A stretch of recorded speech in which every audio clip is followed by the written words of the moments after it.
Unsure of your dream? Study abroad destination? Clear your doubts. Videsh Consult. Call 9676502888.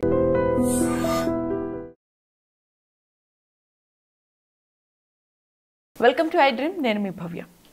ఇప్పుడు చాలామంది F1 visa నుంచి apply చేసుకొని MS చేయడానికి వెళ్ళిన స్టూడెంట్స్ అందరూ కూడా అక్కడ పార్ట్ టైం జాబ్స్ ఉండవేమో, ఎట్లా సర్వైవ్ అవుతామో, అంత కష్టంగా ఉంది ఇప్పుడు అనే భయంతో ఉన్నారు కదా. మరి వీళ్ళందరికీ కూడా ఫుల్ డీటెయిల్డ్గా క్లారిటీస్ ఇవ్వడానికి అని చెప్పేసి మనకి హైకోర్టు అడ్వకేట్ పృథ్వీరాజ్ సార్ మన ముందు ఉన్నారు. సార్ని అడిగి డీటెయిల్స్ తెలుసుకుందాం. నమస్తే సార్, ఎలా ఉన్నారు సార్? నిజంగా ఈ ఎంఎస్ కోసం అని చెప్పేసి చాలామంది స్టూడెంట్స్ వెళ్తున్నారు. ఒకప్పుడు అంటే అందరు అనుకునే వాళ్ళు ఈజీ అవుతుంది మాకు అని. ఇప్పుడు చాలామందికి ఉన్న క్వశ్చన్ మార్కే అది. ఎంఎస్ చేసి అక్కడికి వెళ్ళిన తర్వాత సర్వైవ్ అవ్వడం ఎలా, అసలు పార్ట్ టైం జాబ్స్ ఉండవు అంటున్నారు, ఎలా ఉండాలి మేము అనే క్వశ్చన్ ఉంది. ఇప్పుడు అక్కడికి F1 వీసా మీద మన స్టూడెంట్స్, అక్కడ పిల్లలు అక్కడికి వెళ్ళి జాబ్స్కి వెళ్తున్న వాళ్ళకి అంత పీర్ ప్రెషర్ ఫీల్ అయిపోవాల్సినంత ఇష్యూ ఏం లేదు భవ్య. అంటే అఫ్ కోర్స్ ట్రంప్ అన్నది ఈ ఎక్స్టర్నల్ అఫైర్స్ మీద, తను తీసుకున్న వీసాస్ మీద కొంచెం స్ట్రిక్ట్గా ఉన్నాడు కదా అని చెప్పి ప్రతిదీ స్ట్రిక్ట్గా ఉంటాడు, ప్రతిదీ మనకి ఇంకా అన్ని ఛాన్సెస్ క్లోజ్ అవుతాయి అనుకుంటే తప్పు. ఇప్పుడు F1 వీసా మీద వెళ్ళిన వాళ్ళకి రెండు రకాల వాళ్ళకి ఈ పార్ట్ టైం జాబ్స్ దొరుకుతాయి వాళ్ళకి. ఒకటి CPT, ఒకటేమో OPT. ఈ లాస్ట్ టైం కూడా ఒకసారి చెప్పుకున్నాం మనం. CPT అంటే కరిక్యులర్ ప్రాజెక్ట్ ట్రైనింగ్. అది అంటే వీళ్ళు చదువుతున్నప్పుడే ఆ కాలేజ్లోనే కరికులం ఉంటుంది. OPT అంటే కనుక ఆప్షనల్ ప్రాక్టికల్ ట్రైనింగ్. ఆ OPT అన్న దాంట్లో వీళ్ళు ఏంటంటే విత్ ఇన్ క్యాంపస్లో అనేకమైన జాబ్స్ ఉంటాయి. మనకి ఈ యూనివర్సిటీస్ అన్నవి మన ఉస్మానియా యూనివర్సిటీ లాగానో లేకపోతే ఇంకొక ఆంధ్ర యూనివర్సిటీ లాగానో అట్లా ఉండవు అక్కడ universities. Universities are with billions of dollars. అంటే ఇప్పుడు నేను ఏదైనా సంపాదించాను అనుకోండి, నేను ఏదైనా సంపాదిస్తే అమౌంట్ ఎవరికి ఇస్తాను? నేను జనరల్గా ఇంట్లో నా పిల్లలకో భార్యకి. అక్కడ అట్లా ఇవ్వరు. వాళ్ళు తీసుకెళ్ళి వాళ్ళు చదివిన యూనివర్సిటీస్కి ఇచ్చేస్తారు. మిలియనీర్స్ అట్లా చాలామంది కొన్ని వేల కోట్లు, లక్షల కోట్లు ఇచ్చేస్తారు వాళ్ళకి. అందుకే యూనివర్సిటీస్ సెల్ఫ్ సఫిషియెంట్. అక్కడ వాడు ఏమనుకుంటాడంటే వాడు ఏదో ఒక చిన్న కష్టం పడతాడు. ఆ కష్టం పడుతున్నటువంటి స్పియర్లో ఉండేటువంటి జోన్ ఎవరు పడకూడదంతా ఆస్తి ఇచ్చేస్తాడు. అవన్నిటితోటి OPT ప్రోగ్రామ్స్ డిజైన్ చేస్తారు. అందుకని ఎంప్లాయ్మెంట్ ఇష్యూకి వచ్చేసరికి ఏ యూనివర్సిటీస్ కూడా OPTని డిస్క్రైబ్ చేసేటువంటి ఆలోచనలు ఉన్నాయనుకుంటే అది తప్పని చెప్పచ్చు. OPT ప్రోగ్రామ్ అంటే మనకి మెయిన్ ప్రాబ్లం ఏమొస్తుందంటే మన పిల్లల్ని ఇక్కడి నుంచి తయారు చేసేటప్పుడు అక్కడికి వెళ్ళి నువ్వు ఏ పనైనా చేయాలి. Of course I'm not telling that house keeping job తప్ప ఏ జాబ్ అయినా నువ్వు రెడీ అవ్వాలని ప్రిపేర్ చేసి పంపించకపోవటం ఒక తప్పు. ఫస్ట్ నీకు అక్కడ 50 lakhs ఖర్చు అవుతాయి భవ్య ఇక్కడ నుంచి అక్కడ చదివించాలంటే. 50 lakhsని నువ్వు వెనక్కి తీసుకొచ్చేసేయాలి వెంటనే. నువ్వు నువ్వు ఉండేటువంటి 2 years తర్వాత 1 year 3 years నాకు వెనక్కి పంపించాలన్న ఆలోచన ఉన్న వాళ్ళకి, పార్ట్ టైం పిల్లవాడు కోరుకునేవాడికి ఎప్పుడు కూడా దేనికైనా ఆడు ఏ జాబ్ ఇచ్చినా సరే రెడీగా ఉండి చెప్పు అని ఒక రకమైన సైకలాజికల్గా వీటికి ఎప్పుడు కూడా సపోర్టివ్గా ఉండాలి. ఈ ఎంఎస్కి వెళ్ళాల్సినటువంటి పిల్లవాళ్ళు ఇప్పుడు బీటెక్ ఎంఎస్కి వెళ్ళాలంటే ఒక 1 year, ఒక 6 months అంతా రెడీ అవుతారు కదా. ముందు ఈ 6 months ఇక్కడ వాడు ఏదైనా పార్ట్ టైం చేయటం మొదలు పెట్టాలని నా ఉద్దేశం. ఇక్కడ హైదరాబాద్ అంటే కనీసం పార్ట్ టైం ఎట్లా ఉంటుందో మనకు తెలుస్తుంది. అక్కడికి వెళ్ళిపోయి పార్ట్ టైం చేయాలంటే సెలెక్టివ్గా మెనోలాగా నాకు ఇదే కావాలి ఇది కావాలి అట్లా ఉండదు భవ్య. అక్కడికి వెళ్ళిన తర్వాత వాడు ఏమవుతాడు? నేను చాలా మంది చూస్తున్నాను కాబట్టి చెప్తున్నాను. ఏదో జాబ్ ఇస్తారు, ఆ జాబ్ వీడికి నచ్చని దానికి వీడు ఏదో ఫీల్ అయిపోతాడు, చాలా లో ఫీల్ అయిపోతాడు. నేనేంటి, నేను ఎంత జమీందారుని, నేను ఏంటి పని చేస్తున్నాను, ఇక్కడ బేకరీలో పని చేస్తున్నాను, ఏంటి నాకు ఈ పద్ధతి అని ఒక రకమైనటువంటి పర్వర్షన్లోకి వెళ్తాడు. అక్కడ మనకి ఈ కాలేజ్ తోటి ఎక్కువ సంబంధాలు అంటే ఇప్పుడు ఇక్కడ క్లాసెస్ బంక్ కొట్టడం అనేది కామన్. ఇంజనీరింగ్ స్టూడెంట్స్ అలా బంక్ కొట్టి బయటకి గాలి తిరగటం అనేది కామన్. నువ్వు అక్కడికి వెళ్ళిన తర్వాత చాలా కాషియస్గా కాలేజ్ తోటి అటాచ్డ్గా ఉంటే కనుక నీకు అనేక మంది నీకు హెల్ప్ చేస్తారు అక్కడ. ఇప్పుడు ఆ రకంగా నీకు 3 jobs ఉంటాయి అక్కడ. ఒకటి ఏంటంటే అసిస్టెంట్ ప్రొఫెసర్స్ జాబ్ ఒకటి, అండ్ ట్యూషన్ జాబ్ ఒకటి, అండ్ అడ్మినిస్ట్రేటివ్ జాబ్ ఒకటి. ఈ 3 యూనివర్సిటీకి సంబంధించినవి ఉంటాయి. అంతేకాకుండా నీ యూనివర్సిటీని ఒక యూనివర్సిటీ ఉందనుకోండి, ఆ యూనివర్సిటీకి అంబాసిడర్ కింద కూడా పనిచేస్తూ ఉంటారు. అంటే ఆ యూనివర్సిటీని హిస్టారికల్ ఇంపార్టెన్స్ ఇవన్నీ ఎవరైనా పేరెంట్స్ వస్తారు అనుకో, పేరెంట్స్ వస్తే ఇక పలానా వాడి దగ్గరికి వెళ్ళండి అంటే ఒక ఇంజనీరింగ్ స్టూడెంట్ దగ్గర పంపిస్తారు. వాడు ఈ కాలేజ్ హిస్టరీ ఇదంటే ఇంత పెద్ద యూనివర్సిటీ ఇది అని మొత్తం క్యాంపస్ అంతా తీసుకెళ్ళి చూపిస్తాడు. టూరిస్ట్ లాగా టూరిజం డిపార్ట్మెంట్లో ఉంటాడు. లేదా ఆ కాలేజీలో క్యాంటీన్ ఉంటుంది, క్యాంటీన్లో వెళ్ళి వర్క్ చేసే facility. I'm not telling about engineering students, ఇది ఇంజనీరింగ్ స్టూడెంట్స్ చెప్తుంది కాదు.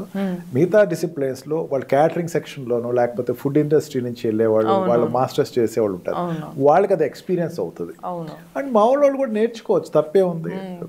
ఫుడ్ చేయటం అనేది డిగ్నిటీ ఆఫ్ లేబర్ ఉన్నప్పుడు ఏ వర్క్ చేసినా తప్పులేదు. నీకు టోటల్ ఎన్ని వర్కింగ్ అవర్స్ ఇస్తారు? 20 working hours day for a week ఇస్తారు నీకు. 20 వర్కింగ్ అవర్స్ అంటే ఏంటి? నీకు క్లాసెస్ ఎన్ని ఉంటాయి? 20 వర్కింగ్ అవర్స్ పర్ వీక్. మొత్తం అంతా కలిపి 40 వర్కింగ్ అవర్స్ పర్ వీక్ ఉంటాయి.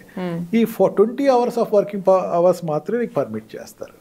అవర్కి ఎన్ని డాలర్స్ వస్తాయి నీకు? యావరేజ్ టు యావరేజ్ $20 వస్తాయి.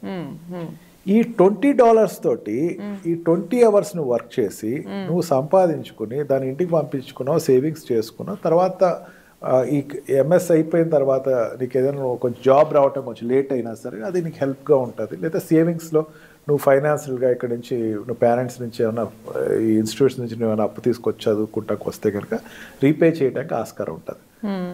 ఓపీటీ ప్రోగ్రాంలో ఏంటంటే మెయిన్ ఈ ట్యూషన్కి రిలేటెడ్ ప్రోగ్రామ్స్ నువ్వు చేస్తున్నప్పుడు కూడా అసిస్టెంట్ ప్రొఫెసర్స్ కింద లేదో చేస్తున్నప్పుడు నీకు ఎక్స్పీరియన్స్ నువ్వు పొంది నీ సబ్జెక్ట్ మీద కమాండ్ పెరుగుతుంది.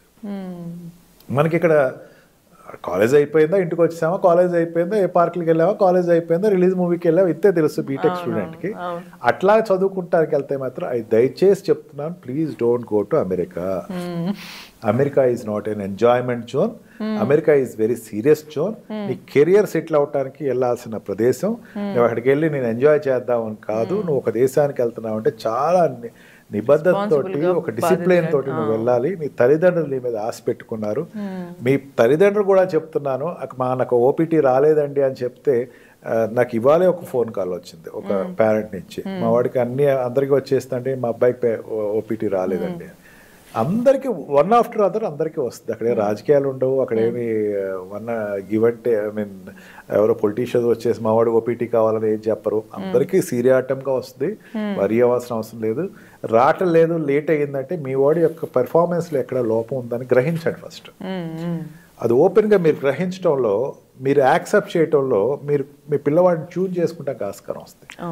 And through this I dream I'm requesting the parents, ఒకవేళ నీకు ఓపీటీ రాకపోతే దయచేసి బయట ఉండే ఎంప్లాయ్మెంట్కి మీ వాడిని పంపించకండి. పంపిస్తే your son will be shooted out and he will come back to India. అక్కడ ఏదైనా యూనివర్సిటీ కంట్రోల్లోనే ఉంటుంది. యూనివర్సిటీలోనే నువ్వు అక్కడ వెళ్ళి వాళ్ళే వర్క్ ప్రొవైడ్ చేస్తారు. అంతేగాని పర్సనల్గా వచ్చేసేసి నేను బయట బేకరీలో పనిచేస్తాను లేకపోతే ఇక్కడ గ్యాస్ స్టేషన్లో చేస్తానంటే దొరికితే మాత్రం your career for your international tour is end. అంతేగాని అటువంటి తప్పుడు సలహాలు ఎవరు చాలామంది చెప్తా ఉంటారు. ఏముంది దాని ఎవరు చూడరు, పట్టించుకోరు, బేకరీలో చేయండి లేకపోతే గ్యాస్ స్టేషన్లో చేయండి అని చెప్తారు. Parents don't encourage your children to go there and children also don't go there. దయచేసి వెళ్ళకండి. ఉన్న ఆ పీరియడ్ ఏదైతే మీరు కాలేజ్ పీరియడ్ ఉందో తర్వాత మీరు కంటిన్యూషన్ 2 years ఏదైతే జాబ్ సర్చింగ్ ఏదైతే ఉన్నారో ఓపీటీ కంటిన్యూ అవుతున్నారో ఈ టైంలో మీరు చాలా సిన్సియర్గా వర్క్ చేయండి.